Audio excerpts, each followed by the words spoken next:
Hello friends, আজকে PhonePe খোলার জন্য আপনাকে কিছু পদ্ধতি দেখাবো।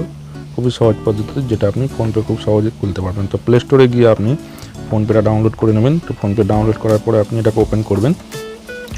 ওপেন করার সাথে সাথেই আপনি আপনার ব্যাংকের যে মোবাইল নাম্বারটা লিঙ্ক করা আছে সেই মোবাইল নাম্বারটা এখানে দিয়ে দেবেন, এবং সেই মোবাইল নাম্বারটা আপনার ফোনে থাকতে হবে। ফোনে থাকার জন্য এটা আপনার কাছে ওটিপি আসবে।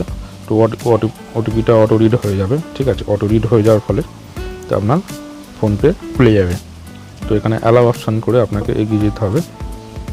তো খুলে যাওয়ার পরে এখানে অ্যাড ব্যাঙ্ক অ্যাকাউন্ট আছে, অ্যাড ব্যাঙ্ক অ্যাকাউন্ট করতে হবে। তো এখানে আপনার যে মোবাইল নাম্বারটা আপনার যে ব্যাংকের সাথে জড়িত আছে বা লিঙ্ক করা আছে সেইটা করবেন। তো আমার এখানে এয়ারটেল পেমেন্ট ব্যাঙ্ক লিঙ্ক করা আছে, তো সেই জন্য আমি এয়ারটেল পেমেন্ট ব্যাঙ্ক চয়েস করলাম। তো এখানে কন্টিনিউ করে এগিয়ে যেতে হবে।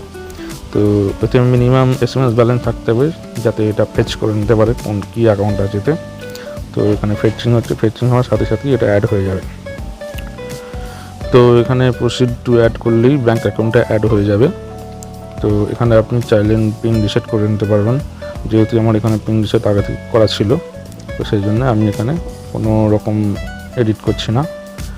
ঠিক আছে, তো এখানে আমি ডান করলাম। তো ডান করার সাথে সাথে আমি এখানে ব্যালেন্সটা চেক করব। তো এখানে আমার দুটো ব্যাঙ্ক অ্যাকাউন্ট আছে, তাই এখানে অ্যাড হয়ে গেছে। তো যেহেতু আমি primary account Airtel payment bank, তো সেইটা দেখাচ্ছি। তো আমার এখানে পিন সেট হয়ে আছে যদিও অলরেডি। তো আমি এখানে এটা পিন নাম্বার মেরে আমি আপনাকে এটা দেখাচ্ছি প্রসেসটা। তো দেখুন এইভাবে দেখাচ্ছে ব্যালেন্সটা। তো আপনারা পারবেন খুবই সহজ পদ্ধতিতে। আর যদি কোনো প্রশ্ন থাকে কমেন্ট করবেন।